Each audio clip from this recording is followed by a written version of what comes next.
हर हर महादेव सभी को। स्वागत है आपका आज के इस नए वीडियो के अंदर। और ये जो वीडियो है वो काफ़ी ज़्यादा स्पेशल रहने वाला है हर एक स्टूडेंट के लिए, चाहे वो कोई भी क्लास के अंदर हो। स्पेशली अगर आप 10th और 12th क्लास में हो तो काफ़ी धमाकेदार ये वीडियो जो है वो आपके लिए रहने वाला है। तो इस वीडियो को अंत तक देखना। इस वीडियो के अंदर मैंने बहुत सारी मेहनत करी है, ठीक है, बहुत सारी चीज़ें मैंने इसमें मैं लेके चल रहा हूँ जो आपको काफ़ी हेल्प करेगी आपके 10th बोर्ड एग्ज़ाम में, फाइनल एग्ज़ाम के अंदर। तो प्लीज़ ध्यान से सुनिएगा। हर एक चैप्टर से मैं कुछ इंपॉर्टेंट क्वेश्चन, कुछ लीक्ड क्वेश्चन जो इस साल के board exam, pre board exam में आने वाले हैं, डेफिनेटली 100/100 मैं बोल सकता हूँ, डेफिनेटली आएंगे। अगर ना आए तो आप मुझे बोल सकते हैं कि सर आपने बोला था बट आए नहीं है। बट मैं आपको प्रॉमिस कर सकता हूं कि आज जो पेपर मैं बताने वाला हूं आपको, ये पेपर में से, इन क्वेश्चंस में से आपको जो है क्वेश्चंस बोर्ड एग्जाम में देखने को डेफिनेटली मिलेंगे। तो अगर आपने अभी तक कुछ भी नहीं पढ़ा है, एकदम आप एवरेज हो, अभी तक कुछ भी सॉल्व नहीं किया है, तो इस वीडियो के बाद में आप जो है काफी कुछ कर सकते हो, बहुत कुछ, ठीक है। तो यहाँ पे सबसे पहले अपन ये मेन पेज अपने पास में है। इस मेन पेज के अंदर मैंने जो है आपके 10th क्लास के जो बोर्ड एग्ज़ाम की जो मार्क्स हैं, डिस्ट्रीब्यूशन है, वो मैंने यहाँ पे बताई हुई है कि कौन से चैप्टर से कितने मार्क्स के जो है क्वेश्चंस आ रहे हैं, ठीक है। उसके बाद में मैं आपको बताऊंगा कि कौन कौन सा क्वेश्चन आएगा, कितने मार्क्स का आएगा, एमसीक्यू कितने आएंगे, वो सारा कुछ मैं आपको बाद में बताऊंगा उसके आगे, ठीक है। तो सबसे पहले बात करते हैं रियल नंबर्स। तो रियल नंबर्स आएगा 6 मार्क्स, ठीक है। पॉलिनोमियल्स आएगा 4 marks. Pair of linear equation in 2 variables आएगा 6 मार्क्स। क्वाड्रेटिक इक्वेशन से आएगा 7 marks. Arithmetic progression 6 marks. Triangle 9 marks. Coordinate geometry 5 marks. Introduction of trigonometry 7 marks. Some application of trigonometry 5 marks. Circles 7 marks. Area related to circles 4 marks. Surface area and volume 6 marks. Statics 7 marks. Probability 4 marks. तो कुल मिला के ये जो marks distribution है ये ही आपको रहेगा, और इससे थोड़ा ऊपर नीचे हो सकता है। ये जो मार्क्स डिस्ट्रीब्यूशन है इसको आप एडअप करके देख सकते हो, 83 आएगा। फिर आप बोलोगे कि सर ये तो आपने तो 80 मार्क्स का बताया, तो कई बार क्या है थोड़ा ऊपर नीचे हो जाएगा। कई बार जैसे मान लो कि प्रोबेबिलिटी से 5 मार्क्स का गया, इससे 6 मार्क्स का आ गया, या इससे 1 मार्क्स कम का आ गया, ठीक है। तो वो थोड़ा ऊपर नीचे हो जाता है। तो रहता यही है, बस थोड़ा सा ऊपर नीचे चेंजेस होते हैं, उसमें कोई दिक्कत नहीं है। बाकी आपके जो कोई नंबर ऑफ क्वेश्चंस होंगे ना वो तो उसी हिसाब से आएंगे आपके, ठीक है। तो अब अपन देख लेते हैं वेटेज। तो वेटेज सबसे ज़्यादा किसका यहाँ पे? ट्राइंगल्स का। तो आपको सबसे पहले ये जो वीडियो मैं आपके लिए बना रहा हूँ, जो भी क्वेश्चन मैं आपको बता रहा हूँ, इसमें सबसे पहले जो ट्राइंगल्स के जो क्वेश्चन है वो आपको सोल्व करना है अच्छे से, ठीक है, बहुत अच्छे से। ट्राइंगल के बाद में सबसे अच्छा वेटेज किसका है? देखो यहाँ पे कुछ 4-5 चैप्टर्स है जिनका अच्छा वेटेज है। 7 मार्क्स, ठीक है, ये भी 7 मार्क्स, ये भी 7 मार्क्स, ये भी 7 मार्क्स। तो यहाँ पे स्टैटिक्स, सर्कल्स और इंट्रोडक्शन टू ट्रिग्नोमेट्री और क्वाड्रेटिक इक्वेशन, ये 4 चैप्टर आपके पास में है जो 7 मार्क्स के। अब इन 4 चैप्टर में से आपको कोई भी जो चैप्टर है वो छोड़ना नहीं है, बिल्कुल भी नहीं छोड़ना है। मैं क्या बोलना चाहता हूँ, जैसे मान लो ये 4 चैप्टर का आपने कर लिया, तो 4 × 7 = 28 + 9, ठीक है। तो 28 + 9 कितना हो जाएगा? 37। तो पास तो आप यहाँ से हो गए, बट अपने को ओनली पास नहीं होना है, अपने को करना है टॉप, ठीक है। अगर मान लो ये चीज़ मैं उन लोगों के लिए बता रहा हूँ जो उम्मीद लेके चल रहा है कि मेरे को सिर्फ पास होना है। अगर आपने ये 5 चैप्टर कर लिया ना, 4 चैप्टर जो मैं 7-7 मार्क्स के बताए वो, और 1 चैप्टर जो है ट्राइंगल, अगर ये 5 चैप्टर आपने कर लिए तो पास आप 101% हो जाओगे। और 5 चैप्टर करना कोई बहुत बड़ी बात नहीं है, ठीक है। आप सभी चैप्टर से थोड़ा थोड़ा मत पढ़िए, इन 5 चैप्टर को अच्छी तरह से कर लीजिए, आप पास हो जाओगे, ठीक है। बाकी के जो चैप्टर्स हैं उनमें से आप थोड़ा थोड़ा तो लिखोगे ही, तो आपको किसी क्वेश्चन में ½ मार्क्स, किसी में 1 मार्क्स, किसी में 2 मार्क्स, किसी में इससे ज़्यादा भी मिल सकते हैं। फॉर्मूलाज आप लिखोगे, कुछ जो गिवन चीज़ें हैं वो लिखोगे, तो कुल मिला के आप जो है 50 to 60 जो मार्क्स है वो इजीली ग्रैब कर सकते हो, इजीली। मीन्स अगर ये 5 चैप्टर्स आपने कर लिए तो कोई भी नहीं रोक सकता है। 50 मार्क्स तो आप फिर भी कर सकते हो 80 में से, तो आपके 50 में से 80 मार्क्स आ गए, ठीक है। प्लस 20 वाले में से अगर मान लो आपको 18 मार्क्स भी आए तो आपको कितने मार्क्स हो जाएंगे, आपको हो जाएंगे 68 मार्क्स आउट ऑफ 100। ठीक है, ये किसके लिए है, जो बच्चे सिर्फ पास होने की उम्मीद रख रहे हैं। तो जो पास होने वाला बंदा है, वो जिसको ऐसा लग रहा है कि मैं पास भी कैसे होऊंगा, वो बंदा भी जो है यहाँ पे 68 मार्क्स जो है वो इजीली ला सकता है आज की जो मैं वीडियो आपको बताने वाला हूँ उससे। ओके, तो वीडियो को एक एक पॉइंट को आप ध्यान से सुनिएगा, जो मैं बोलता हूँ उसको इम्प्लीमेंट करिएगा। आपके पास में बहुत समय है अगर आपके लिए, और अगर आप देखें तो एक तरफ से अगर आप ट्राई नहीं कर रहे हो, कुछ भी नहीं कर रहे हो, अभी भी फालतू बैठे हो, तो बिल्कुल भी समय नहीं आपके पास में, बोर्ड एग्जाम बहुत पास में है। वो अगर आप मेहनत करोगे तो बहुत समय है, जेन्युइनली अपने टाइम को मैनेज करके सब चीज़ों को करना है, आराम से आप जो है फाइनल एग्जाम तक काफ़ी कुछ कर सकते हो। तो चलिए अपन शुरू करते हैं इस वीडियो को। हर एक चैप्टर के बारे में डिटेल में अपन जानेंगे, तो प्लीज़ वीडियो को लाइक कर दीजिए, अपने दोस्तों साथ में शेयर कर दीजिए, चैनल को कर लीजिए सब्सक्राइब, ताकि आपको बोर्ड एग्जाम के सैम्पल पेपर सेट के सेट 1 सेट 2 के सॉल्यूशंस आपको यहाँ पे मिल जाएंगे, और भी हम जो है सैम्पल पेपर्स यहाँ पे सोल्व करवाएंगे टर्म में इंपॉर्टेंट क्वेश्चंस, सारी सब चीज़ें जो है हम यहाँ पे आपको प्रोवाइड करवाएंगे टाइम टू टाइम। ठीक है, बाकी आपके कोई कन्फ्यूजन्स, कोई भी फीडबैक वगैरह, कोई हो डाउट वगैरह, तो प्लीज़ आप आपकी जो क्वेरी है आप हमें कमेंट बॉक्स में लिख सकते हो। तो चलिए वीडियो शुरू करते हैं चैप्टर नंबर 1 के साथ में। सो चैप्टर नंबर 1 है real numbers. So real number से कुल मिला के आ रहे हैं 6 मार्क्स के क्वेश्चन, जिसमें से एक क्वेश्चन होगा 3 मार्क्स का, एक क्वेश्चन होगा 2 मार्क्स का, और एक जो है MCQ का। मीन्स हो गए आपके कितने, 6 मार्क्स। अब 3 मार्क्स, 2 मार्क्स और एक MCQ, ये अपन देख लेते हैं कहाँ से आएगा, किस तरह से आएगा। अब देखो, एक क्वेश्चन जो है ना वो डेफिनेटली आपको मिलता है, प्रूव दैट √2 या √3 या √5 या कोई भी नंबर जिसको अपने को इरेशनल नंबर प्रूफ करने के लिए बोल सकते हैं। ठीक है, और ये जो क्वेश्चन है लगभग हर व्यक्ति को आता होगा। ये क्वेश्चन आता है 3 मार्क्स का। अगर ये 3 मार्क्स का क्वेश्चन अगर आपने रट लिया, ये समझो कि अगर आपको नहीं समझ में आ रहा है, आप हमारे चैनल पे जाइए, वीडियो देखिए, आपको अच्छे समझ में आ जाएगा। ठीक है, कोई भी इरेशनल नंबर प्रूफ करने को बोले, आप हर क्वेश्चन को प्रूफ कर सकते हो। वो वीडियो जो मैं आपको बता रहा हूँ वो देखने के बाद में आप जाइए, सर्च करिए prove that √5 is rational number by Edukart classes, आपको वीडियो मिल जाएगा। या आप चैनल पे जाके हमारे वीडियो स्क्रॉल करके भी देख सकते हो, आपको वीडियो मिल जाएगा। वो वीडियो देखने के बाद में आपको हर कोई भी नंबर आपको देते हैं उसको आप इरेशनल नंबर प्रूफ कर सकते हो। 3 मार्क्स आपको यहाँ से मिल सकते हैं। फिर आपको देखो नंबर सिस्टम वही रहेगा, सेम वही रहेगा कि आपको करना इरेशनल नंबर को प्रूव ही है, बट यहाँ पर क्या लगा देंगे, बीच में रूट नंबर्स के बीच में उनके साथ में कुछ कोफिशिएंट ऐड कर देंगे, लगा देंगे, और एक नंबर को ऐड कर देंगे, और फिर उस नंबर को अपने को इरेशनल नंबर प्रूफ करना है। तो वो भी काफ़ी ईजी है, इसको भी आप कर सकते हो। तो वो वीडियो जो मैं बता रहा हूँ आप जाके देख लीजिए, ये दोनों क्वेश्चन आप कर सकते हो। अब इन दोनों क्वेश्चन में से ये मान के चलो कि आपको एक जो क्वेश्चन है वो तो डेफिनेटली मिलेगा ही मिलेगा। ओके, फिर 3rd question, 4th question, 5th question और 6th क्वेश्चन ये आपको दिए गए हैं, जो कि मोस्ट रिपीटेड क्वेश्चंस हैं।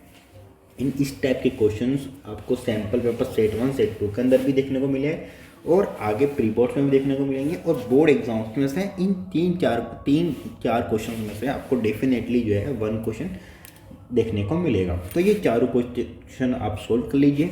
जल्दी ही हम जो है इन चारों क्वेश्चंस का इंडिविजुअल सॉल्यूशंस भी हम चैनल पे डालेंगे, तो आप वो भी देख सकते हो। चैनल को सब्सक्राइब कर लीजिए। ठीक है, उसके बाद में प्रैक्टिस के लिए अगर आपके पास समय है तो एक्सरसाइज 1.1, 1.2 और 1 एग्जाम्पल्स के ये क्वेश्चंस जो है आपको सोल्व कर लेने हैं। यहाँ पे लिख दिए हैं मैंने कौन कौन से इंपॉर्टेंट क्वेश्चंस है वो आपको सोल्व कर लेने हैं, अगर आपके पास में एक्स्ट्रा टाइम है, अगर आप सोल्व कर सकते हो तो। ठीक है, अब बढ़ते हैं अपन आगे। Chapter number 2। चैप्टर नंबर 2 है पॉलिनोमियल्स। ठीक है, ये आता है 4 मार्क्स का। एक क्वेश्चन इसमें 3 मार्क्स का आएगा और एक MCQ आएगा यहाँ से। ठीक है, नाउ यहाँ पे एक होता है find the zeros of quadratic polynomial 4s² - 4s + 1 and verify relationship between zeros and coefficient. देखो इक्वेशन यहाँ पर मैंने ली है 4² - 4s + 1। इस इक्वेशन की जगह कोई दूसरी इक्वेशन भी आ सकती है, ये भी आ सकती है, कोई भी इक्वेशन आ सकती है। वहाँ पे आपको verify relationship between zeros and coefficient आपको करना होगा। ये क्वेश्चन होगा 3 मार्क्स का। आपको रिलेशनशिप तो पता ही है, अगर मान लो कोई भी क्वाड्रेटिक इक्वेशन के जीरो से अल्फा और बीटा, तो एक रिलेशनशिप होता है उन दोनों के सम का alpha plus beta is equal to minus B upon A, and दूसरा होता है प्रोडक्ट का alpha into beta is equal to C upon A. अगर ये आपको देखना है तो मैंने क्वाड्रेटिक इक्वेशन की जो है डिटेल्ड वीडियो मैंने डाल रखी है एक्सप्लेनेशन की, वो जाके देख सकते हो, ठीक है। वहाँ पे आपको मिल जाएगा relationship between zeros and coefficient का एक्सप्लेनेशन, वो देख सकते हो, ठीक है। उसके बाद में find the quadratic polynomial the sum and product of whose zeros are -3 and 2 respectively.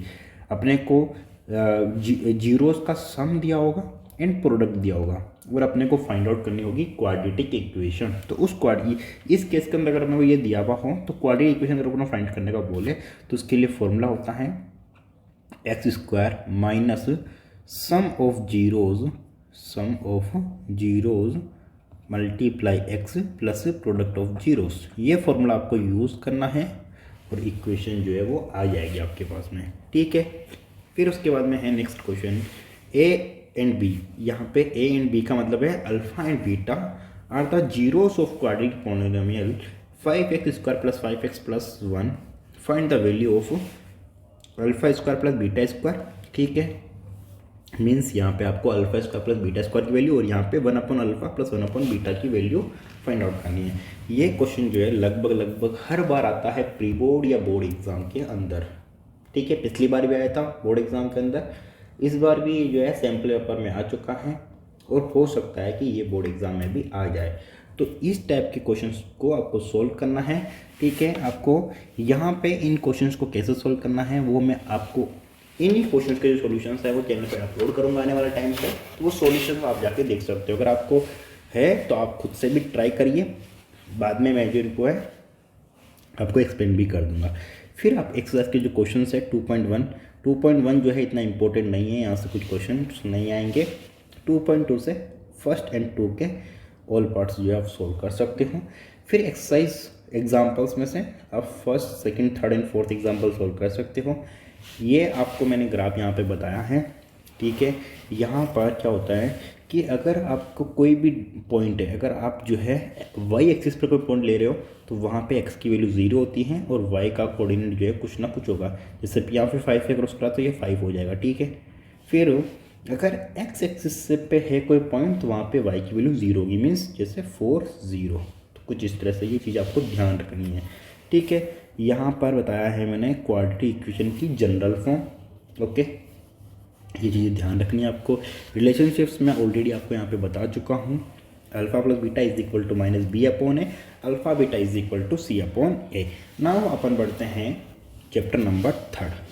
Chapter number 3 है लीनियर इक्वेशंस। ये आता है 6 मार्क्स का, जिसमें एक क्वेश्चन आता है 3 मार्क्स का, एक क्वेश्चन आता है 2 मार्क्स का और एक आता है MCQ, ठीक है।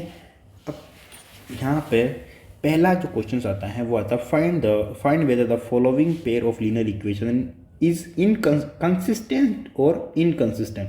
जो कंसिस्टेंट क्या होता है, जिसमें एक और इन्फिनाइट सॉल्यूशंस होते हैं उसको अपन बोलते हैं कंसिस्टेंट, और जो नॉन इनकंसिस्टेंट होता है उसमें कोई भी सॉल्यूशंस नहीं होता है। नो सॉल्यूशंस होते हैं पहले लाइन्स के बीच में, ठीक है। पहले लाइन के बीच में कोई भी सॉल्यूशंस अपन फाइंड आउट नहीं कर सकते हैं, और जो इंटरसेक्टिंग होती है और कोइंसिडेंट लाइंस होती हैं उनके अपन सॉल्यूशंस फाइंड आउट कर सकते हैं, जिसको अपन बोलते हैं कंसिस्टेंट। और इनकंसिस्टेंट क्या होती है, पहले लाइंस।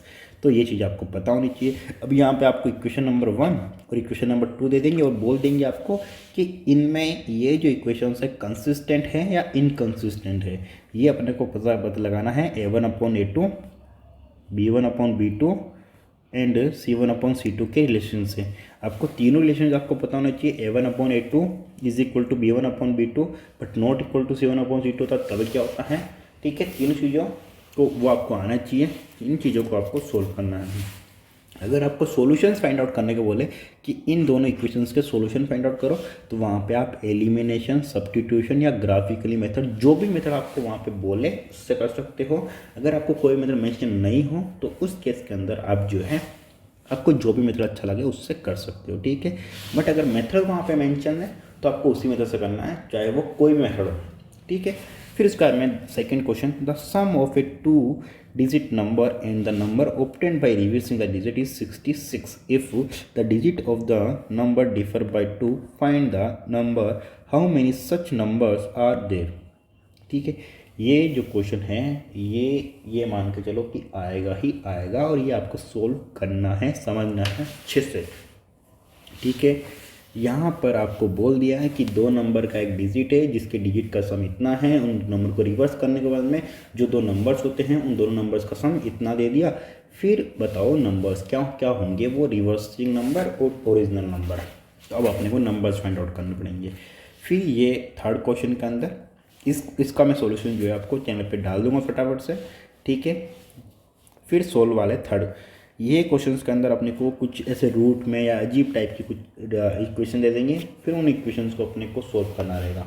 ठीक है, हो सकता है यहाँ पे कोई ना कोई मेथड का नाम भी मेंशन कर दे, तो वो मेथड से ही आपको जो है करना है। ठीक है, तो इसमें क्या करना है कि आपको जैसे यहाँ पे √2x + √3y = 0, यहाँ पे √3x - √8y = 0। तो यहाँ पे देखो, यहाँ पे √2x है और यहाँ पे √3x है, तो इन दोनों के जो कोफिशिएंट है उसको सेम कर दो। क्या करो, यहाँ पे √2 है ना, तो इसको √3 से मल्टीप्लाई करा दो तो ये √6 हो जाएगा। यहाँ पे √2 को मल्टीप्लाई करा दो, ये √6 हो जाएगा। फिर दोनों में यहाँ पे कोफिशिएंट सेम हो जाएंगे, √6। फिर क्या करना है आपको, फिर आपको इनको एलिमिनेशन मेथड से सॉल्व कर लेना है। यस और नो? तो इस तरह से आपको सोल्व करना है। फिर सेम यहाँ पर इन इक्वेशंस को सिंपल कर लो और सिंपल करके फिर सोल्व कर लो। तो इन सभी के सॉल्यूशंस मैं वैसे अपलोड करता रहा हूँ वैसे तो, और भी जो है इंपॉर्टेंट क्वेश्चंस के सॉल्यूशन मैं अपलोड कर दूँगा चैनल पे, आप जाके विजिट कर सकते हो, देख सकते हो। फिर एक्सरसाइज 3.1 में से ये कुछ इंपॉर्टेंट क्वेश्चन है, ये सोल्व कर लीजिए। एक्सरसाइज 3.2 में से ये इंपॉर्टेंट क्वेश्चन है, ये सोल्व कर लीजिए। एक्सरसाइज 3.3 में से फर्स्ट का 4th पार्ट, 2 के सभी पार्ट्स, एग्जाम्पल्स 2, 5, 8 और 10। जो भी चैप्टर के मैं एग्जाम्पल्स आपको बता रहा हूँ, प्लीज़ वो एग्जाम्पल्स जो है आप जरूर सोल्व कर लीजिएगा। वो उन एग्जाम्पल्स में से आपके चांसेस जो है वो ज़्यादा रहेंगे। ठीक है, पेपर जो है एग्जाम्पल में से ज़्यादा होता है, वैल्यूज़ आपकी चेंज कर देते हैं। ठीक है, बट एग्जाम्पल्स में से आपका क्वेश्चन जो है वो बहुत ज़्यादा बनता है paper. Okay, now move on to table. ये जो है मैं आपको बता रहा था अभी रिलेशंस। ठीक है, कि A1/A2 is not equal to, अगर B1/B2 होता है तो होती है इंटरसेक्टिंग लाइन, और वहाँ पे एग्जैक्टली वन सॉल्यूशन जो है अपन डिफाइन कर सकते हैं। फिर अगर A1/A2 is equal to B1/B2 equal to C1/C2 होता है तो वहाँ पर होता है को इंसिडेंट लाइन, और वहाँ पे इन्फिनेटली मेनी सॉल्यूशंस अपन फाइंड आउट कर सकते हैं। Then third, A1/A2 is equal to B1/B2 but not equal to C1/C2 होता है तो वहाँ पे होता है पैरेललाइज, और उसमें होता है नो सॉल्यूशंस। ठीक है, तो ये टेबल आपको आनी चाहिए। अगर ये टेबल आपको आती है तो आप फटाफट से जो है चीज़ें सोल्व कर सकते हो, समझ सकते हो। ठीक है, इन दोनों के अंदर क्या होता है, कंसिस्टेंट, और इसमें होता है इनकंसिस्टेंट, क्योंकि यहाँ पे अपन कोई भी सॉल्यूशन फाइंड आउट नहीं कर सकते। ओके, तो ये टेबल आपको लर्न कर लेनी है, समझ लेनी है। ठीक है, फिर उसके बाद में आते हैं क्वाड्रेटिक इक्वेशन। क्वाड्रेटिक इक्वेशन आता है 7 मार्क्स का। ठीक है, 7 मार्क्स में से आपके 5 मार्क्स जो है 5 मार्क्स का एक क्वेश्चन आएगा और 2 आएंगे आपके MCQ, काफ़ी इजी MCQ आएंगे। ठीक है, या तो आपको जो है ग्राफ दे देंगे या फिर आपके एक क्वेश्चन दे देंगे जिसमें आपको सिंपली बोलेंगे कि इसका डिस्क्रिमिनेंट फाइंड आउट करो, या इसमें जीरोस फाइंड आउट हो सकते हैं कि नहीं हो सकते हैं वो पूछेंगे आपको। ठीक है, और डिस्क्रिमिनेंट का फॉर्मूला होता है B² - 4AC। ठीक है, अब आते हैं कौन कौन से क्वेश्चंस होते हैं। पहला क्वेश्चन है find the value of K।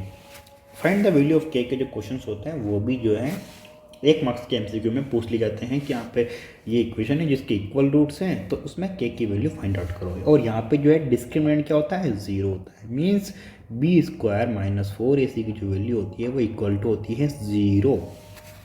Okay, फिर nature of roots. Okay, nature of roots में 2 डिस्टिंक्ट रूट्स का मतलब होता है B² - 4AC की जो वैल्यू है वो ग्रेटर देन 0 होगी, मीन्स पॉजिटिव वैल्यू होगी। Okay, 2 equal roots means B² - 4AC is equal to होगा 0। ठीक है, फिर नो रूट्स, अगर कोई भी रूट्स फाइंड आउट नहीं कर सकते इसका मतलब क्या है कि यहाँ पे डिस्क्रिमिनेंट की जो वैल्यू वो नेगेटिव होगी, या बोल सकते हैं लेस देन 0 होगी। ओके, एक क्वेश्चन आता है, find the nature of roots of quadratic equation 9x² minus 6x minus 2। Equation आपको दे देंगे और बोल देंगे कि नेचर ऑफ रूट बताओ। तो नेचर ऑफ रूट यहाँ से आपको बताना है कि किस तरह का नेचर है, रियल है या नहीं है, एक रूट या दो रूट या कितने रूट्स अपन फाइंड आउट कर सकते हैं वो आपको बताना है। ओके, फिर solve quadratic equations by quadratic formula और फैक्टराइजेशन मेथड। अगर मान लो आपको क्वाड्रेटिक फार्मूला से सोल्व करने को बोले तो क्वाड्रेटिक फार्मूला से सोल्व कर सकते हो। क्वाड्रेटिक फार्मूला होता है x is equal to minus B plus minus under root B square minus 4ac divide by 2a। Factorisation method से करने का बोले तो फैक्टराइजेशन मेथड में आपको किस तरह से करना है, फैक्टराइजेशन का पूरा जो प्रोसेस है वो मैंने बता रखा है, वीडियो आपको मिल जाएगा फैक्टराइजेशन मेथड का मेरे चैनल पे। Discriminant d is equal to B square minus 4ac, ये होता है डिस्क्रिमिनेंट का फॉर्मूला, मैं आपको ऑलरेडी बता चुका हूँ। ठीक है, अब अपन करते हैं एक्सरसाइज 4.1 पे। तो 4.2 के जो सभी पार्ट्स है वो सोल्व कर लीजिए। 4.2 के फर्स्ट का थर्ड और 3, 4, 5, 6 क्वेश्चंस। ठीक है, ये क्वेश्चंस आप सोल्व कर लीजिए अगर आपको समय मिलता है तो, नहीं मिलता है तो कोई बात नहीं, एग्जाम्पल्स ज़रूर कर लीजिए। और जो मैं क्वेश्चंस यहाँ पे दे रहा हूँ आपको इम्पोर्टेंट क्वेश्चंस यहीं पे, वो ज़रूर आप सोल्व कर लीजिए, इसका स्क्रीनशॉट लेके रख लीजिए और सोल्व ज़रूर कर लीजिए। आफ्टर दैट नेक्स्ट चैप्टर है अर्थमेटिक प्रोविजन, चैप्टर नंबर 5। काफ़ी इजी चैप्टर है और ये जो है यहाँ से आपको पूरे मार्क्स मिल सकते हैं इजीली। तो ये है 6 मार्क्स का चैप्टर, जिसमें से आपका एक क्वेश्चन 4 मार्क्स का आएगा, 2 MCQs आएंगे यहाँ से। MCQs आप आराम से ग्रेप कर सकते हो, आराम से। ठीक है, आपको या तो कोई भी एपी दे देगी, उसकी फलानी टर्म पूछ लेंगे, या आपको कॉमन डिफरेंस पूछ लेंगे।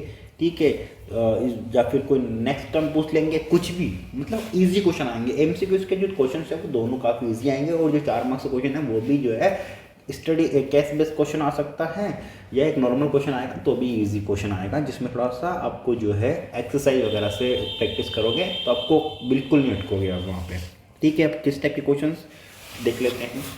सम of first n terms of an A P. तो SN का फॉर्मूला जो है वो आपको याद कर लेना है। SN इज इक्वल टू होता है n/2 2a plus n-1 multiply d। Okay, फिर ये एक क्वेश्चन है, काफ़ी इंपॉर्टेंट क्वेश्चन है, इसको कर लीजिएगा आप। A manufacture of TV sets produced 600 sets in the third year and 700 sets in the 7th year, assuming that the production increase uniformly by a fixed number every year. So find the production in the first year, the production in the 10th year, the total production in this first 7 years. तो अपने को यहाँ पे सम निकालना है, यहाँ पे 10th year में कितना प्रोडक्शन होगा वो निकालना है, और फर्स्ट ईयर में कितना प्रोडक्शन होगा वो निकालना है। ठीक है, फिर सेकंड है इधर nth term of an AP। ठीक है, तो AN का फॉर्मूला होता है AN is equal to A plus n-1 multiply D। अब देखो, सपोज आपको बोल दे कि A थर्ड टर्म क्या होगी, तो A थर्ड मीन्स जो 3 है यहाँ पे से, तो यहाँ पे 2, यहाँ पे D के साथ में एक कम कर दो, जो भी टर्म है, जैसे मान लो A 5 है तो A प्लस करके फिर 5 है यहाँ पे तो 4D कर दो। अगर मान लो सपोज 7 होता तो 6D कर देते। तो ये होता है फॉर्मूला। ठीक है, ये तो मैं आपको एक ट्रिक बता रहा हूँ, बाकी ये फॉर्मूला आपको याद होना चाहिए। फॉर्मूला आपको हर क्वेश्चन में लिखना आता है। मान लो आपको अर्थमेटिक की एन टर्म के बारे में बात करी गई है क्वेश्चन में, तो आपको एन का फॉर्मूला लिख देना है। SN की बात करी गई है तो SN का फॉर्मूला लिख देना है। गिवन दिया हुआ है, जो गिवन है वो गिवन लिख दो। गिवन अगर आपने फॉर्मूला लिख दिया तो आपको 1 मार्क्स जो है गिवन लिखने के और फॉर्मूला लिखने के मिल जाएंगे। ठीक है, कॉमन डिफरेंस को अपन डिफाइन करते हैं D से, और कॉमन डिफरेंस निकालते हैं अपन A2 माइनस A1। मीन्स मान लो कोई भी टर्म है A1, A2, A3, तो आपको इस वाली टर्म में से या तो इसको माइनस कर देना है, या इस वाली में से इसको माइनस कर देना है, मतलब बाद वाले में से पहले वाले, जस्ट पहले वाले टर्म को माइनस कर देना है। ओके, नाउ एक्सरसाइज 5.1, 5.2, 5.3 के ये क्वेश्चंस दे दिए मैंने, एग्जाम्पल्स मैंने दे दिए, एग्जाम्पल्स इसमें से आप सोल्व कर लीजिए। आगे के एग्जाम्पल सोल्व इतना करना जरूरी नहीं है, 10, 13, 14, 15, 16 ये एग्जाम्पल्स आप सोल्व कर लीजिए। ठीक है, आपकी अच्छे से प्रैक्टिस हो जाएगी। केस बेस्ड क्वेश्चन जो है वो चैनल पे मैं डालता रहता हूँ, केस बेस्ड क्वेश्चन यहाँ से बनेगा, आप मैं चैनल पे डालूंगा, आप वहाँ से वीडियोस देख लीजिए, मैंने कुछ डाल भी रखे हैं वो भी जाके आप देख लीजिए। ठीक है, फिर अपन चलते हैं ट्राइंगल चैप्टर, जो कि जिसका वेटेज जो है वो काफ़ी अच्छा है, और इसमें आपको जो है ध्यान देने की ज़रूरत है अच्छे से। ठीक है, ये क्वेश्चन है जिसमें आपको 9 मार्क्स का पेपर आएगा, जिसमें एक क्वेश्चन 5 मार्क्स का होगा, एक 2 मार्क्स का होगा, 2 जो है MCQs होंगे यहाँ पे। सो अपन चलते हैं क्वेश्चंस पे कि क्वेश्चंस कौन कौन से इंपॉर्टेंट क्वेश्चन यहाँ से हैं। सबसे पहली है थ्योरम 6.1 BPT थ्योरम। ठीक है, BPT थ्योरम के साथ में आपको कर लेनी है कन्वर्स ऑफ BPT और कन्वर्स ऑफ BPT दोनों थ्योरम्स आपको अच्छे से कर लेनी है। इनसे आपके जो है MCQ क्वेश्चन भी बनते हैं और 5 मार्क्स का जो क्वेश्चन है वो भी बनता है। हो सकता है इनमें से कोई भी जो थ्योरम है वो आपको प्रूव करने को बोलते हैं और लिखने को बोल दें। अभी सेट 2 के अंदर BPT थ्योरम जो है सेट लिखने को भी बोला है और प्रूव करने को भी बोला है, और 5 मार्क्स का क्वेश्चन था और उससे रिलेटेड एक क्वेश्चन भी दिया छोटा सा जिसमें आपको रिलेशन बताना था या एक्स की वैल्यू फाइंड आउट करनी थी। ठीक है, वो मैं आपको सोल्व करवा दिया हूँ चैनल पे जाके वीडियो देख सकते हो। तो यहाँ से थ्योरम अगर आपने पढ़ ली तो 5 मार्क्स आपके पक्के हो जाएंगे। कन्वर्स ऑफ BPT और BPT दोनों पढ़ लो। BPT मोस्ट इंपॉर्टेंट है, BPT से क्वेश्चन ज़्यादातर आता है। ठीक है, उसका में सिमिलरिटी ऑफ ट्राइंगल्स के जो रूल्स हैं वो होते हैं SSS, SAS, angle angle angle और एंगल एंगल। देखो एंगल एंगल एंगल और एंगल एंगल जो है वो दोनों सेम होते हैं लगभग। ठीक है, जैसे अगर मान लो आपको पता है कि जैसे ये 2 ट्राइंगल्स हैं, इसका ये एंगल और ये एंगल बराबर है। ठीक है, तो ये तीसरा जो एंगल है ये अपने आप से इसके बराबर हो जाएगा। ठीक है, क्योंकि ट्राइंगल का जो सम होता है सभी एंगल्स का वो 180 डिग्री होता है। तो अगर 2 एंगल्स सेम है तो तीसरा अपने आप से इक्वल हो जाएगा। ये सोनो, तो ये अपने को ध्यान में रखना है। थ्योरम 6.2 मिड पॉइंट थ्योरम, ये आपको याद रखनी है। मिड पॉइंट थ्योरम आपकी काफ़ी काम आएगी। ठीक है, फिर अगर मान लो ABC जो है वो DEF के सिमिलर है तो आपको जो नेमिंग करनी है वो भी अच्छे से करनी है। जैसे मान लो मैंने लिख दिया कि ट्राइंगल ABC और DEF जो है दोनों सिमिलर हैं। ठीक है, सिमिलर का मतलब क्या है कि मान लो एंगल A जो है इसके बराबर है और एंगल C जो है वो F के बराबर है। ओके, अब मेरे को नेमिंग करनी है। डायग्राम के अकॉर्डिंग नेमिंग नहीं कर देने कि ABC सिमिलर टू DEF लिख दूँ। मैं DEF नहीं लिख सकता मैं, क्योंकि A की जगह पे मेरे को D लिखना है। तो सिमिलर किसका लिखना है मेरे को? एंगल A की जगह पे A D के बराबर है तो D लिख दिया मैंने पहले। फिर C जो है वो F के बराबर है तो C की जगह मेरे को F ही लिखना है। अगर मान लो C के बराबर यहाँ पे F नहीं होता, अगर E होता, ठीक है, तो मैं कैसे लिखता इसको नाम पे? इसको लिखता मैं ABC। ठीक है, तो B की जगह पे क्या जाता? B जो है वो F के बराबर होगा। ठीक है, तो B की जगह पे F लिखता, मीन्स DF, और C की जगह पे E, तो DFE। इस तरह से आपको नेमिंग देनी है। तो नेमिंग में आपको बड़ा ध्यान रखना है, नेमिंग काफ़ी काम आएगी। नाउ 6.1 में से कोई भी क्वेश्चन जो वो इम्पोर्टेंट नहीं है। ओके, 6.2 में से, 6.3 में से और एग्जाम्पल्स में से 2, 3, 7, 8 ये क्वेश्चन आप सोल्व कर लीजिए। ठीक है, आपको जो है इसमें से 9 मार्क्स आने में कोई भी नहीं रोक सकता, कोई भी। ठीक है, ये ही एक पेपर है आपका जो आपको 9 आउट ऑफ 9 जो है मिला सकता है। मैं आपको वादा कर सकता हूँ कि ये जो चीज़ें मैंने बताई इस चैप्टर में से अगर आपने ये कर ली तो आपको कोई भी जो है आउट ऑफ मार्क्स इस क्वेश्चन में से इस चैप्टर में से लाने में नहीं रोक सकता। 9 आउट ऑफ 9 आएंगे आपको। ठीक है, now chapter number 7 coordinate geometry 5 marks का चैप्टर है, जिसमें से एक क्वेश्चन आएगा 4 मार्क्स का, एक आएगा MCQ। ओके, नाउ इसमें आपको जो है एक केस बेस्ड क्वेश्चन बन सकता है। ठीक है, केस बेस्ड क्वेश्चन का आपको यहाँ से ध्यान रखना है। आपको केस बेस्ड क्वेश्चन जो है वो ट्राई करना है। चैनल पे आप जाके वीडियोस देख लीजिए जितने भी CBQ क्वेश्चन हैं उनके। यहाँ पे सबसे पहला फॉर्मूला आपको सेक्शन फार्मूला, जो कि इंटरनल एक्सटर्नल वाला जो आपको हट चुका है, इंटरनल वाला जो आपको आएगा। तो अगर XY कोई भी कोऑर्डिनेट्स है, ठीक है, तो इसके लिए फॉर्मूला है, जैसे मान लो ये लाइन है PQ, ठीक है, ये आपको डिवाइड कर रही है M1 रेशियो M2 के अंदर, और इसके कोऑर्डिनेट है Q कोऑर्डिनेट के XY। ठीक है, तो XY इज इक्वल हो जाएगा M1 multiply X2 plus M2 multiply X1 divide by M1 plus M2। कई बार रेशियो की जगह रेशियो NB लेते हैं, तो यहाँ पे नीचे में M प्लस NB आ सकता है। ठीक है, तो आपको ये फॉर्मूलाज याद करने हैं, बुक में से याद कर लो, कहीं से भी याद कर लो, आप अपने अकॉर्डिंग देख लीजिए इनको। फिर ये है मिड पॉइंट फार्मूला, जो कि सेक्शन फार्मूला से ही बनता है। मिड पॉइंट फार्मूला होता है x1 plus x2 divide by 2, y1 plus y2 divide by 2। अगर m1 और m2 का जो वैल्यू जो है वो बराबर होता है, जिससे 1:1 होता है या 2:2, तो 2:2 क्या हो जाएगा? 1:1 ही हो जाएगा। ठीक है, तो m1 और m2 या m और n की वैल्यू अगर बराबर होती हैं तो इसका मतलब क्या होगा? वहाँ पे लगेगा mid point formula. Now distance formula काफ़ी इम्पोर्टेंट है, ठीक है। डिस्टेंस फार्मूला है P Q is equal to √x2 - x1 का whole square plus y2 - y1 का होल स्क्वायर। फिर आपको एक चीज़ मैंने आपको पहले भी बताई थी कि अगर x एक्सिस पे कोई पॉइंट होता है तो वहाँ पे y की वैल्यू 0 होती है, और अगर y एक्सिस पे कोई कोऑर्डिनेट होता है तो उसकी वैल्यू x की जो वैल्यू यहाँ पे 0 होती है, मीन्स 0 y और यहाँ पर x 0 जो पॉइंट है अपन मान सकते हैं अगर अपन अज्यूम करने की जरूरत पड़े तो।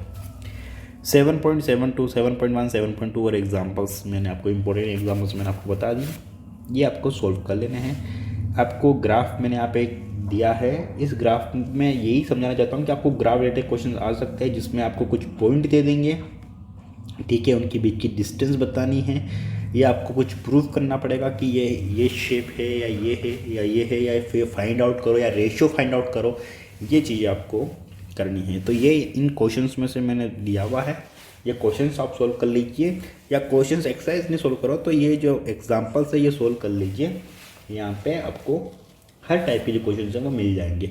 Now move on to next question, next chapter है ट्रिग्नोमेट्री। ट्रिग्नोमेट्री आता है 7 मार्क्स का। अब इसमें 7 मार्क्स में से आपको एक क्वेश्चन आएगा 3 मार्क्स का, एक क्वेश्चन आएगा 2 मार्क्स का, और 2 आएंगे यहाँ पे MCQs, ठीक है। MCQs ईजी रहेंगे, 3 मार्क्स और 2 मार्क्स का क्वेश्चन भी जो वो ईजी ही रहेगा, ठीक है। अब देख लीजिए यहाँ पर ट्रिग्नोमेट्री टेबल जो है अगर आपने लर्न कर ली तो ट्रिग्नोमेट्री टेबल जो है अगर 7 मार्क्स की एक्सरसाइज आ रही है ना तो 7 में से ये मान के चलो कि 2 मार्क्स आपको ट्रिग्नोमेट्री टेबल दिला देगी, अच्छे से याद कर लीजिए, ठीक है। याद नहीं है तो ट्रिग्नोमेट्री टेबल आपको कैसे लर्न करनी है या इजीली आपको जो है फटाफट से एग्जाम के अंदर आप किस तरह से लिख सकते हो उसको विद इन 1 मिनट, वो वीडियो आप जाके चैनल पे देख सकते हैं। तो ट्रिग्नोमेट्री लर्न करने की जरूरत, ट्रिग्नो टेबल आपको लर्न करने की जरूरत नहीं है, वो आपके दिमाग में छप जाएगी अगर मैंने जो ट्रिक बताई आपको वो आप कर लोगे तो, ठीक है। तो आप मेरे चैनल पे जाके वीडियो जो है वो देख लीजिए। नाउ ये इस टाइप के क्वेश्चंस आ जाएंगे, आपको एक इवोल्यूशन का क्वेश्चन दे देंगे, इवोल्यूट करो, ठीक है। इसके लिए आपको एक्सरसाइज के क्वेश्चंस जो है वो सोल्व किए होंगे तो आपको पता होगा। तो यहाँ पे sin 60, tan 45 की और cos 30 की वैल्यूज़ पता है तो वैल्यूज़ पुट कर दीजिए और आंसर निकाल लीजिए सोल्व करके। फिर ये सेकंड नंबर क्वेश्चन जो है ये इम्पोर्टेंट क्वेश्चन है और ये क्वेश्चन आता है आपके 2 मार्क्स का, ठीक है। यहाँ पर क्या होगा कि आपको दे देंगे इफ़ 10a + b = √3 और 10a - b = 1/√3। तो a + b की जो वैल्यू है वो 0 से बड़ी है और 90 से छोटी है, तो a और b की जो वैल्यूज़ है वो बतानी है, ओके। तो वैल्यूज़ अपने को बतानी है। सो यहाँ पर आपको ये जो क्वेश्चन है मैं सोल्व करवा चुका हूँ चैनल पे, जाके देख लीजिए। अगर आपको नहीं आता है तो आप मुझे बताइए कि आपको नहीं आता है, मैं इसको एक और बार सोल्व करवा दूँगा चैनल पे, ठीक है। इसको आप जो है कमेंट करके मुझे ज़रूर बताएं कि आपको आता है कि नहीं आता है, और देखते कि कितने लोग जो हैं आता है, कितने लोगों को नहीं आता है। नाउ पाइथागोरस थ्योरम भी आपको पता होनी चाहिए, hypotenuse square is equal to होता है perpendicular square plus base square, ठीक है। ट्रिग्नोमेट्री की टेबल के अंदर ये आपको पता होनी चाहिए। फिर if cos theta is equal to 4/5 then find 10a, ठीक है। ये आपको 1 मार्क्स का जो MCQ क्वेश्चन है उसके अंदर पूछा जा सकता है कि कोई भी क्वेश्चन इस टाइप का क्वेश्चन दूसरा भी पूछा जा सकता है कि अगर 10 की ये वैल्यू है तो फाइंड करिए साइन, या फिर साइन की इतनी वैल्यू है तो कोस फाइंड आउट करिए, ठीक है। तो ये चीज़ आपको आनी चाहिए। ये फिर दे देंगे if sin a is equal to a/b then cos a is equal to, means आपको एल्जेब्रिक वैल्यू के अकॉर्डिंग जो है साइन की या कोस की जो वैल्यूज़ है वो भी फाइंड आउट करने को बोल सकते हैं। फिर एक्सरसाइज के कुछ क्वेश्चंस बता दिए, एग्जांपल्स मैंने बता दिए, ये चीज़ें आप सोल्व कर लीजिए, ठीक है। sin a is equal to होता है perpendicular upon hypotenuse, cos a is equal to होता है base upon hypotenuse, tan a is equal to होता है परपेंडिकुलर अपॉन बेस, ओके। ये चीज़ आपको लर्न कर लेनी है। फिर साइन का उल्टा होता है कोसेक, तो कोसेक क्या हो जाएगा हाइपोटेनस अपॉन परपेंडिकुलर, कोस का उल्टा होता है सेक, तो सेक का क्या हो जाएगा हाइपोटेनस अपॉन बेस, टेन ए का उल्टा होता है कोट, कोट क्या हो जाएगा बेस अपॉन परपेंडिकुलर। अब अगर मान लो ये एंगल टीटा अगर आपने माना है, ये एंगल टीटा माना तो टीटा के सामने वाला हो जाएगा परपेंडिकुलर और टीटा के साथ जस्ट एडजेसेंट जो रहेगा वो हो जाएगा बेस, और ये एंगल 90 डिग्री है तो इसके सामने वाली क्या हो जाएगी hypotenuse, okay. Now move on to next page. ये है ट्रिग्नोमेट्रिक टेबल। आपको लर्न कर लेनी है। मैंने ट्रिक जो है वो बता चुका हूँ मैं चैनल पे जाकर ट्रिक देख लीजिए। लर्न कर सकते हो तो लर्न कर लीजिए, जो भी आपके लिए पॉसिबल है वो कर लीजिए। बस टेबल आपको लर्न कर लेनी है, टेबल आपको आनी चाहिए, ताकि आपको जो है मार्क्स 2 मार्क्स आपके फिक्स हो जाएंगे। Okay, now move on to next page. Next है 8.3 के 4 के सभी पार्ट्स सोल्व कर लो, सोल्व फर्स्ट को छोड़कर, ठीक है। फिर ये क्वेश्चंस कुछ मैंने बताया यहाँ पे, ये क्वेश्चंस आपको सोल्व कर लेने हैं। First question, second question, third question, fourth question, ये 4 क्वेश्चन आपने सोल्व कर लिए तो ये मान के चलो कि आप जो है ट्रिग्नोमेट्री में काफ़ी कुछ सोल्व कर लिए, काफ़ी कुछ समझ जाओगे। फिर ट्रिग्नोमेट्री आइडेंटिटीज़ है, कुछ बेसिक आइडेंटिटीज़ हैं। ये तीनों आइडेंटिटीज़ जो है ट्रिग्नोमेट्री की काफ़ी इंपॉर्टेंट आइडेंटिटीज़ है, ये आपको लर्न होनी चाहिए। यहाँ से जो है आपको प्रूफ करने के अंदर ज़रूरत पड़ेगी इन आइडेंटिटीज़ की। फिर ये आपको आना चाहिए tan theta equal to sine theta upon cos theta, cot theta is equal to cos theta upon sine theta. Second, cos theta का रेसिप्रोकल होता है 1 अपॉन साइन थीटा, सेक थीटा का होता है 1 अपॉन कोस थीटा और tan थीटा का रेसिप्रोकल होता है 1 अपॉन कोट थीटा। फिर कुछ आइडेंटिटीज़ हैं, अलजेब्रिक आइडेंटिटीज़ जो भी आपको आनी चाहिए। a प्लस बी का होल स्क्वायर, ये होता है a square plus B square plus 2ab। Okay, फिर सेकंड a माइनस बी का होल स्क्वायर, तो ये आइडेंटिटी होती है a square plus B square minus 2ab।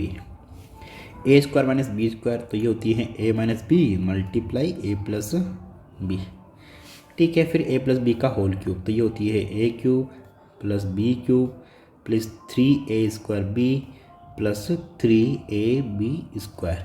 सो इसको आप ऐसे भी लिख सकते हो a cube plus B cube plus इन दोनों के अंदर 3ab कॉमन आ रहा है, तो ये 3ab को कॉमन ले लीजिए। यहाँ पर बच जाएगा a और यहाँ पर बच जाएगा प्लस b, तो ये हो जाएगा ब्रैकेट में 3ab multiply a plus B. तो इस आइडेंटिटी को आप दोनों तरीके से याद कर सकते हो। तो ये चारों आइडेंटिटीज आपको लर्न होनी चाहिए। ट्रिग्नोमेट्री के अंदर ये 3 आइडेंटिटीज तो आपको देखने को मिल जाएगी। ये भी आइडेंटिटीज चांसेस कम होते हैं, बट हाँ ये भी मिल सकती हैं। तो आपको चारों आइडेंटिटीज याद होनी चाहिए। Okay, now move on to next chapter. Next chapter is application of trigonometry. यहाँ पे ऐसे आते हैं आपको 5 मार्क्स का क्वेश्चंस। 5 मार्क्स में से एक होता है 4 मार्क्स का और एक होता है एमसीक्यू क्वेश्चन, ठीक है। एमसीक्यू क्वेश्चन के अंदर आपको जो है कोई भी एक ऑब्जेक्ट दे देंगे, कुछ टावर वगैरह या कुछ पेड़ बोल देंगे, उसका हाइट इतना है, एलिवेशन एंगल इतना है, तो वहाँ पे उसकी शेडो की लेंथ फाइंड आउट करो, बस इतना सा क्वेश्चन दे सकते हैं। ओके, तो ये आपको आना चाहिए। Now move on to exercise questions, important questions. ये क्वेश्चन है, the height of tower is equal to the length of shadow, then find its angle of elevation. अगर लेंथ ऑफ शेडो और जो भी टावर या पेड़ हो उसका अगर हाइट इक्वल हो, वहाँ पे अगर angle of elevation find out करने को बोले तो वहाँ पे एंगल ऑफ एलिवेशन होगा 45 डिग्री। ये आपको हमेशा अगर कुछ भी हो, अगर आपको इक्वल दे दिया दोनों का, तो आपको बिना कुछ सोचे समझे आपको 45 डिग्री लिख के आ जाना है, ठीक है। ये चीज़ आपको पता होनी चाहिए। ट्रिग्नोमेट्री टेबल आपने लर्न कर ही ली होगी, ठीक है। फिर sine theta equal to perpendicular upon hypotenuse में आपको पिछले बता चुका हूँ, ये चीज़ें ये आपको पता होनी चाहिए, ठीक है। अगर मान लो ये थीटा है यहाँ पे, तो ये बेस हो गया, ये परपेंडिकुलर हो जाएगा, ये हाइपोटेनस रहेगी, ये एंगल 90 डिग्री, ये एंगल 90 डिग्री, ठीक है। तो इस टाइप के क्वेश्चंस आपको आएंगे जिसमें कोई ऑब्जेक्ट होता है या हेलीकॉप्टर होता है, वो पहले यहाँ पे उठा था, फिर यहाँ पे आ गया, फिर यहाँ पे एंगल कुछ था, फिर यहाँ पे कुछ एंगल अलग हो गया, ठीक है। फिर ये वाली डिस्टेंस जो है वो फाइंड आउट करनी होगी, ओके। तो ये इस टाइप के क्वेश्चंस आपको आएंगे ही आएंगे और मैं ये सोल्व करवा चुका हूँ। फिर यहाँ पे जब इस टाइप के क्वेश्चंस आएंगे कि यहाँ से ऑब्जेक्ट इस तरह से इतनी स्पीड के अंदर यहाँ पे या इतने समय के अंदर यहाँ पे चला गया, तो ये फॉर्मूला आपको काम आएगा, speed is equal to distance upon time. कई बार आपको √2 या √3 की जो वैल्यूज़ है वो दी होती है क्वेश्चन के अंदर, वो अपने को यूज़ करनी होती है, कई बार नहीं दी होती है। तो √2 की वैल्यू यूज़ करनी है 1.414 और √3 की वैल्यू यूज़ करनी है 1.732, ओके। एक्सरसाइज 9.1 के ये कुछ इंपॉर्टेंट क्वेश्चन हैं, कुछ एग्जाम्पल्स हैं, ये डेफिनेटली आप सोल्व कर लीजिए 2, 4, 5, 6, 7, ठीक है। ये आपने सोल्व कर लिया, यहाँ से जो 5 मार्क्स हैं वो आप इजीली ग्रैब कर सकते हो, इजीली, काफ़ी इजी है, okay. Now move on to next chapter, chapter number 10। Chapter number 10 में से सर्कल्स, और ये आता है 7 मार्क्स का, ठीक है। और यहाँ से भी कुछ इम्पोर्टेंट क्वेश्चन जो आएंगे ही आएंगे वो मैं आपको बताऊंगा। तो यहाँ पे 7 मार्क्स में से एक आता है 3 मार्क्स का क्वेश्चन, एक आता है 2 मार्क्स का और 2 आते हैं MCQs। ठीक है, सो यहाँ पे पहला जो क्वेश्चन है ये जो क्वेश्चन है क्वेश्चन नंबर 1, ये मैं अभी सैम्पल पेपर सेट 2 के अंदर भी आया था, मैं आपको बताया हूँ, पहले भी मैं सॉल्व करवा चुका हूँ एंड काफ़ी बार मैं ये बोला हूँ कि ये इंपॉर्टेंट क्वेश्चन है, इसको अच्छे से ज़रूर कर लीजिएगा। ओके, तो ये क्वेश्चन है, two tangents TP and TQ are drawn to a circle with centre O and external point T, prove that angle PTQ is equal to angle OPQ। ये एक्सरसाइज 2 का क्वेश्चन है, ये आपको देखने को मिलेगा जो 3 मार्क्स के क्वेश्चन आएंगे उनमें। ठीक है, काफ़ी इजी क्वेश्चन है, बट इस क्वेश्चन के अंदर स्टूडेंट्स जो है वो घबरा जाते हैं और गलत करके आते हैं, समझ में नहीं आ पाता है।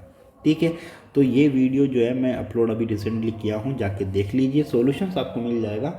प्लीज़ इस क्वेश्चन को बिल्कुल भी इग्नोर ना करें। ओके, फिर है second question, a circle touches all 4 sides of a quadrilateral ABCD, prove that AB plus CD is equal to AD plus BC। तो ये डायग्राम दे दिया आपको।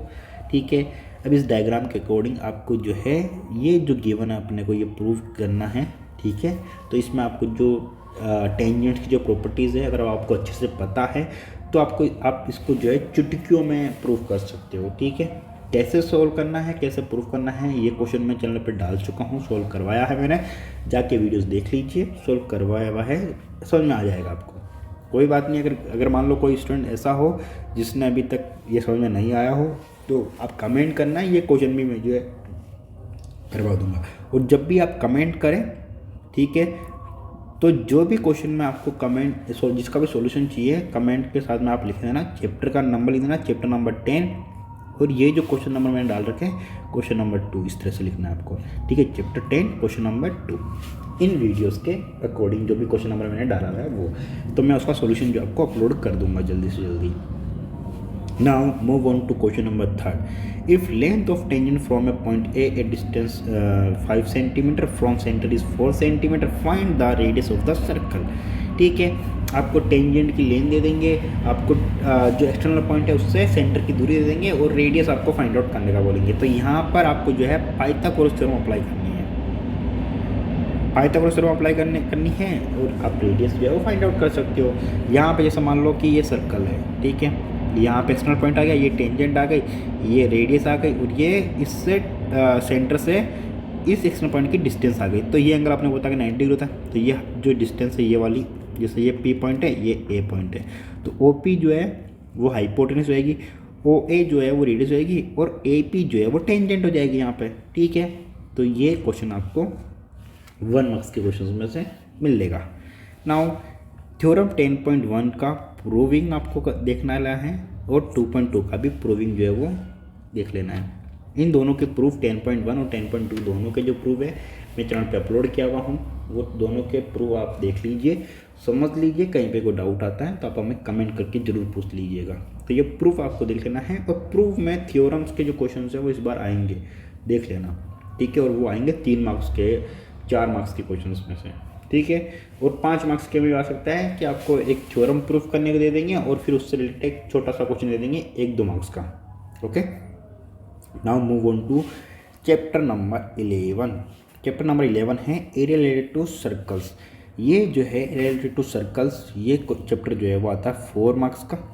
इसमें से 2 मार्क्स का एक क्वेश्चन आता है और 2 MCQs आते हैं। 2 मार्क्स का जो क्वेश्चन आता है वो भी ईजी क्वेश्चन होता है और जो MCQs आते हैं वो भी दोनों जो हैं ईजी होते हैं। देखो ईजी MCQs जो होते हैं वो सारे ईजी होते हैं।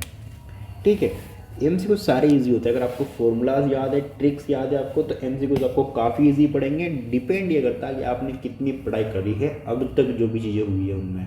ठीक है, अगर आपने अब तक पढ़ाई करी है, अपने फॉर्मूलाज लर्न किए हैं, आपने ट्रिक्स एंड सॉल्यूशंस वगैरह सोल्व किए हैं, एक्सरसाइज सोल्व करी है, तो कहीं दिक्कत नहीं आएगी। अगर आपने लापरवाही करी है तो फिर जरूर आपको दिक्कत आएगी। ठीक है, तो ये चीज़ें हैं। ओके, नाउ क्वेश्चंस कौन कौन से आ सकते हैं? क्वेश्चंस आ सकते हैं यहाँ पे कुछ इंपॉर्टेंट चीज़ें हैं, टॉपिक्स हैं, फॉर्मूलाज वगैरह, वो आपको लर्न कर लेना है। एरिया ऑफ सेक्टर पूछ लेंगे आपको। एरिया ऑफ सेक्टर होता है θ/360 × πr²। Area of segment theta upon 360 pi R square minus area of triangle. जैसे मान लो ये आपको दे दिया सेगमेंट, इधर ये सेगमेंट दे दिया। सेगमेंट क्या होता है वो भी मैंने बताया हुआ, एरो करके यहाँ पे ये सेगमेंट हो गया, ठीक है। ये हो गया कोड, जो लाइन जो अपन ने बनाई, ये जैसे ये सर्कल है, तो ये सर्कल में मैंने अगर इसको, ये सेंटर इसका, तो सेंटर को छोड़ के मैंने अगर 2 पॉइंट से मिला दिया इसको, तो ये क्या हो गई, ये हो गई कोड, ठीक है। अगर मैंने इसको बना दिया डायमीटर के एड पे, तो डायमीटर जो होता है वो भी कोड होता है। तो डायमीटर जो होता है किसी भी सर्कल का लॉन्गेस्ट कोड होता है, ठीक है। अगर आपको पूछ ले एग्जाम में कि name the longest code of the circle, तो आपको लिखना है डायमीटर। और ये क्वेश्चन जो है काफ़ी बार आ चुका है, name the longest code of the circle, तो वहाँ पे बताना है diameter. Okay, now sector, sector होता है, ये सेक्टर बता दिया मैंने यहाँ पे हाईलाइट करके। आर्क क्या होता है, ये हो गई आर्क, यहाँ से लेके यहाँ तक की जो लेंथ है इसको बोलेंगे अपन arc. Okay, sector, arc, segments, कोड, चारों चीज़ें मैंने बता दी आपको। ये चीज़ आपको पता होनी चाहिए, बेसिक नॉलेज में आपके काम आएगी। ओके, एरिया ऑफ सेगमेंट का फॉर्मूला, लेंथ ऑफ आर्क होता है theta upon 360 multiply 2 pi R. Circumference of circle होता है 2 pi R. Okay, area of triangle होता है 1/2 multiply base into height. Area of circle होता है पाई आर स्क्वायर। ये सब फॉर्मूलेस आपको याद होने चाहिए। कुछ फॉर्मूलेस में याद हो सकते हैं, हो सकता है सारे फॉर्मूलेस आपको याद है। अगर नहीं याद है तो प्लीज़ इन फॉर्मूलास को याद कर लीजिए। एक्सरसाइज के कुछ इंपॉर्टेंट क्वेश्चन मैंने आपको बता दिए, ये सारे क्वेश्चन आप सोल्व कर लीजिए और एग्जाम्पल्स भी जो है आपको सोल्व कर लेने हैं। एक्सरसाइज के जो क्वेश्चन मैंने बताए हैं ये भी आपको सोल्व करने ही है सर्कल से, और एग्जाम्पल्स भी आपको दोनों जो है वो सोल्व करने हैं, ठीक है। Now move on to next page, chapter number 12। काफ़ी इंपॉर्टेंट क्वेश्चन है और काफ़ी इंटरेस्टिंग चैप्टर भी है। और यहाँ से बहुत सारे जो बच्चे होते हैं वो अटक जाते हैं और कुछ भी नहीं करके आते हैं।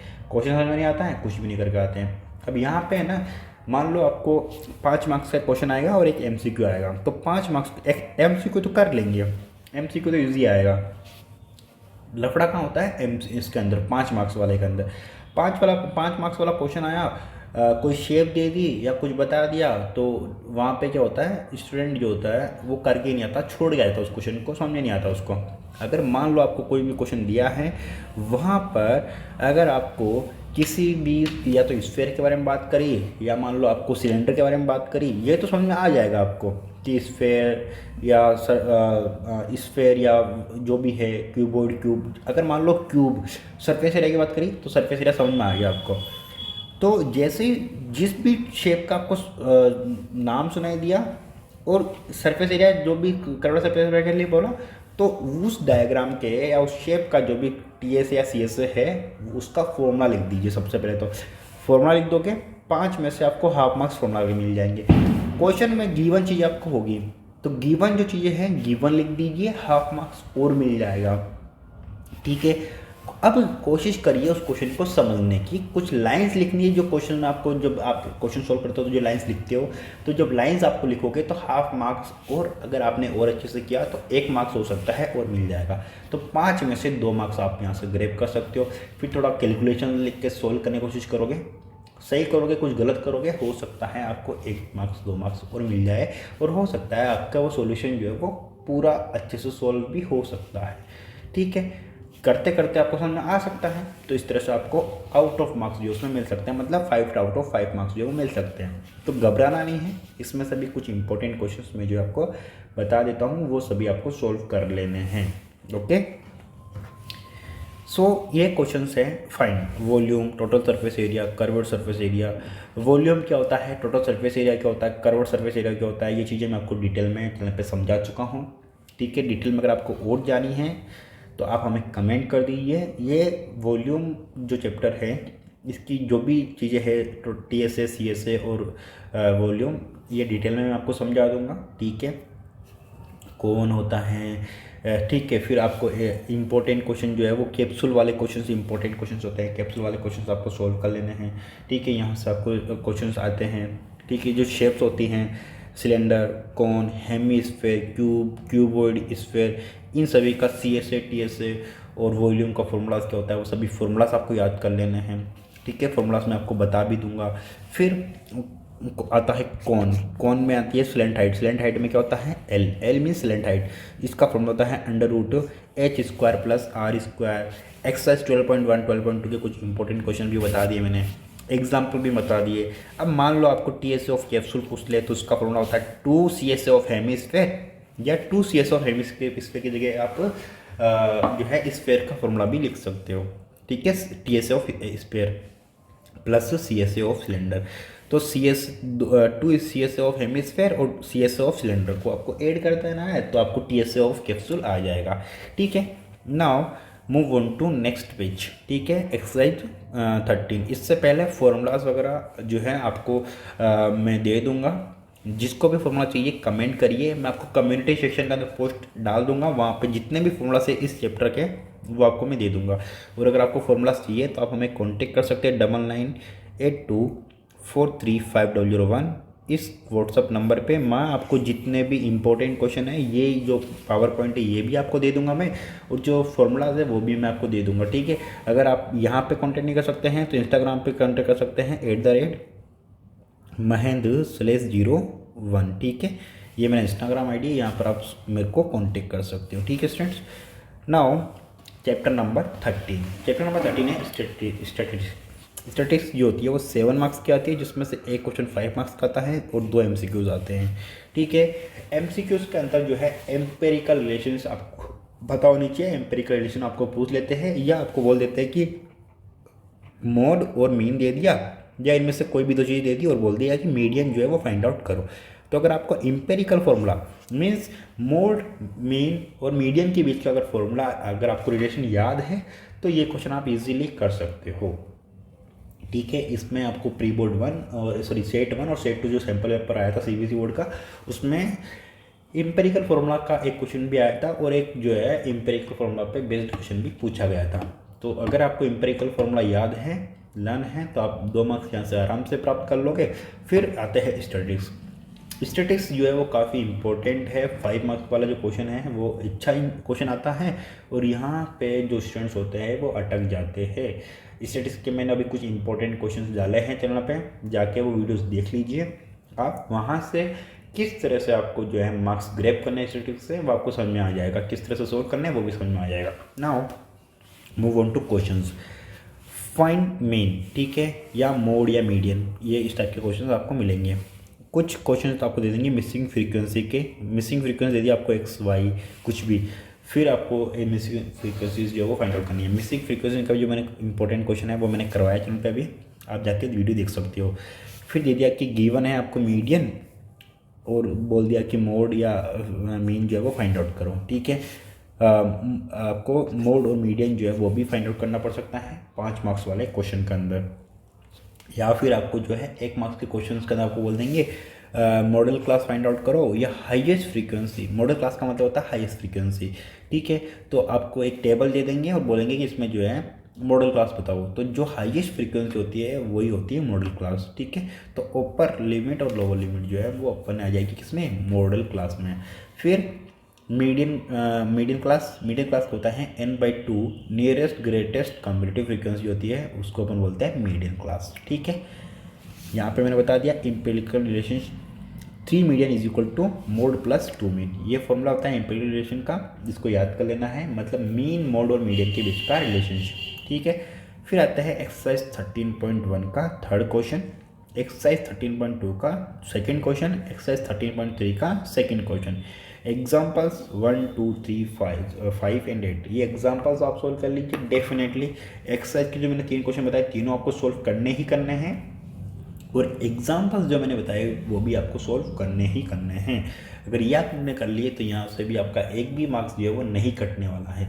और कोई भी मान लो आपको 5 मार्क्स का क्वेश्चन आता है, ठीक है, तो 5 मार्क्स के क्वेश्चन में आपको वहाँ पे टेबल दी होगी, फिर उस टेबल के अकॉर्डिंग आपको कम्युनिटी फ्रीक्वेंसी या मीडियन और मोड और मीडियन के बारे में बात करी गई है, तो कम्युनिटी फ्रीक्वेंसी का कॉलम आपको बनाना पड़ेगा उसमें, ठीक है। तो अगर वो टेबल आपने करेक्टली बना ली तो सिर्फ टेबल बनाने के आपको मिल जाएंगे 2 मार्क्स। अगर आपने फॉर्मूला लिख दिया मीन या मोड, अगर मीन का फॉर्मूला लिख दिया, कोई भी एक फॉर्मूला लिखोगे, आपको मोड फाइंड आउट करने का बोला है तो आप मार्क्स मिल जाएगा, ठीक है। अगर आपको मीडियन भी फाइंड आउट करने का बोला उसी को सेम क्वेश्चन में, तो आप मार्क्स और मिल जाएगा, मतलब पर फॉर्मूला जो है आपको हाफ मार्क्स मिलेगा, ओके। फिर अगर आपने उस फॉर्मूला के अकॉर्डिंग जो वैल्यूज़ अपने को फाइंड आउट करती है लोअर लिमिट की या F0 F1 F2 की, वो वैल्यूज़ अगर आपने वो फाइंड आउट कर ली तो हाफ मार्क्स आपको वहाँ पर और मिल जाएंगे। ठीक है, पूरा सोल्व कर लिया तो आपको फुल मार्क्स मिल जाएंगे 5/5। ठीक है, टेबल सिर्फ अगर आपको कुछ भी समझ नहीं आ रहा फिर भी आप टेबल तो आप जो है इजीली बना सकते हो। ठीक है, टेबल तो आपको आती होगी। टेबल कैसे बनानी है वो भी आप जो है मैंने चैनल पे अपलोड किया था, वहाँ पे जाके देख सकते हो। सिर्फ टेबल बनाने के आपको 2 मार्क्स मिल जाएंगे, तो 5 में से 2 मार्क्स तो आपको टेबल में से ही मिल जाएंगे। तो मैथ्स में ना काफ़ी ज़्यादा जो होता है ना फोकट के मार्क्स होते हैं। अगर आप में दिमाग है, आपने अगर समझा है चीज़ों को, गिवन चीज़ें लिख दी है, फॉर्मूलाज लिख दिया आपने, तो आपको जो है इजीली मार्क्स मिल जाएंगे। ये सब चीज़ें करने के लिए आपको पढ़ने की जरूरत भी नहीं है, आपको दिमाग चाहिए होता है। अगर आप जुगाड़ू हो थोड़े और थोड़ा आप अपना दिमाग चलाते हो तो बिना कुछ पढ़े भी आप पास तो हो सकते हो मैथ्स के अंदर, फेल कभी नहीं, मैथ्स में आराम से पास हो सकते हो। तो ये चीज़ आपको करनी है, गिवन लिख देना है, फॉर्मूलाज लिख देना है, और उसके बाद में आपको टेबल वगैरह अगर ऐसा कुछ है, डायग्राम वगैरह है तो वो डायग्राम बना दो। ठीक है, तो उससे चीज़ें आपको जो है मिल जाएगी, मार्क्स मिल जाएंगे। Now move on to final chapter number 14 probability. ये आता है 4 मार्क्स का, जिसमें एक आता है 3 मार्क्स का क्वेश्चन, एक आता है MCQ काफ़ी इजी होता है। आपको प्रोबेबिलिटी होने की प्रोबेबिलिटी आपको दे दी और नहीं होने की जो प्रोबेबिलिटी है वो पूछ सकते हैं, या नहीं होने की प्रोबेबिलिटी आपको दे दी और प्रोबेबिलिटी होने की जो है वो पूछ सकते हैं। तो यहाँ से आपको 1 मार्क्स ईजिली मिल जाएगा। ओके, फिर 3 मार्क्स का क्वेश्चन भी थोड़ा ईजी ही आता है। किस तरह के क्वेश्चन आपको आएंगे, आपको कुछ कंडीशंस यहाँ पे दे देंगे कि एक बैग है, उसमें कुछ बॉल्स हैं, रेड ब्लू एंड ग्रीन्स, तो उसकी प्रोबेबिलिटी बताओ कि रेड कितनी होगी, ब्लू ग्रीन बॉल्स कितनी होगी, या ग्रीन बॉल्स की जो प्रोबेबिलिटी है वो कितनी होगी। ये आपको रेड और ब्लू बॉल की प्रोबेबिलिटी दे दी और एक्स बॉल का नंबर आपको नहीं दिया हुआ है और बोल दिया कि एक्स बॉल्स कितनी होगी ये फाइंड आउट करो। ठीक है, तो यहाँ पे वेरिएबल्स के अंदर आपको प्रोबेबिलिटी दे देंगे, फिर आपको उसके अकॉर्डिंग जो अननोन बॉल्स हैं वो फाइंड आउट करनी होगी। फिर आपको कार्ड्स पे दे देंगे, 52 कार्ड्स हैं। देखो 52 कार्ड्स में होते हैं किंग, क्वीन और जेक और एस के कार्ड्स। उसमें से आपको फेस कार्ड्स जो है वो होता है हार्ट में, डायमंड में, क्लब का और स्पेड का। ठीक है, हर के अंदर 3 फेस कार्ड्स होते हैं, तो टोटल फेस कार्ड्स कितने हो गए 12। ठीक है, और एस जो होता है वो कभी भी फेस कार्ड के अंदर काउंट नहीं होता है। कई जो स्टूडेंट्स होते हैं वो फेस कार्ड को एस को जो है वो फेस कार्ड में काउंट करते हैं, बट वो एस जो है वो फेस कार्ड में काउंट नहीं होता है, इस चीज़ का ध्यान रखना है। फेस कार्ड क्या क्या होते हैं, किंग, क्वीन और जेक, ये जो है फेस कार्ड्स होते हैं। ओके, बाकी नंबर्स होते हैं, किंग, क्वीन, जेक और एस होते हैं 4, बाकी के नंबर्स होते हैं। ठीक है, डाइस वाले क्वेश्चन आ सकते हैं, 1 डाइस थ्रो करने का, 2 डाइस थ्रो करने के, कॉइन टॉस करने का आ सकता है, 1 कॉइन, 2 कॉइन और 3 कॉइन टॉस करने के। फिर उसमें सेम वाला पूछ सकते हैं कि सेम कॉइन सभी में हेड आए इसकी प्रोबेबिलिटी क्या होगी, या सभी में टॉस आए उसकी कितनी होगी, या एटलीस्ट 2 हेड आने की प्रोबेबिलिटी कितनी हो सकती है। तो वो चीज़ें आपको याद करनी है। प्रोबेबिलिटी का अगर आपको प्रोबेबिलिटी क्वेश्चन आया है वहाँ पे आपको फॉर्मूला जो है वो गिवन लिख के फॉर्मूला आपको लिख देना है, probability is equal to number of favourable outcomes divide by number of total outcomes. ये फॉर्मूला लिख दिया आपने, आपको 3 में से हाफ मार्क्स जो है फॉर्मूला के मिल जाएंगे। गिवन लिख दोगे 1 मार्क्स उसका मिल जाएगा। ठीक है, तो 2 मार्क्स तो आपको 1 मार्क्स तो आपको जो है फोकट का मिल जाएगा अगर ये चीज़ लिख दिया आपने तो।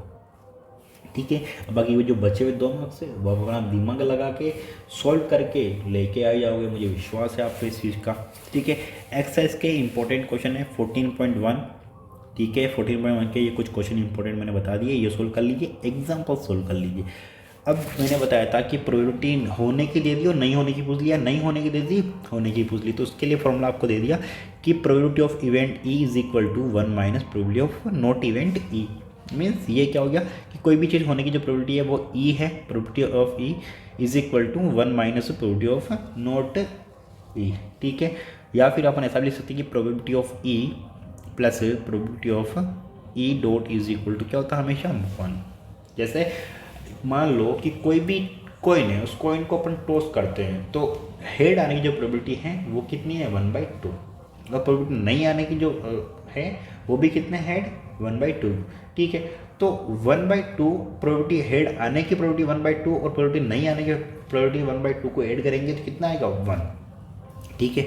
फिर दूसरी चीज़ आपको ध्यान में रखनी है कि प्रोबेबिलिटी जो होती है वो हमेशा 0 से के बराबर और इक्वल हो सकते हैं और 1 के बराबर और 1 से छोटी होगी, ठीक है। 1 से बड़ी नहीं हो सकती है, कभी भी 1 से बड़ी नहीं।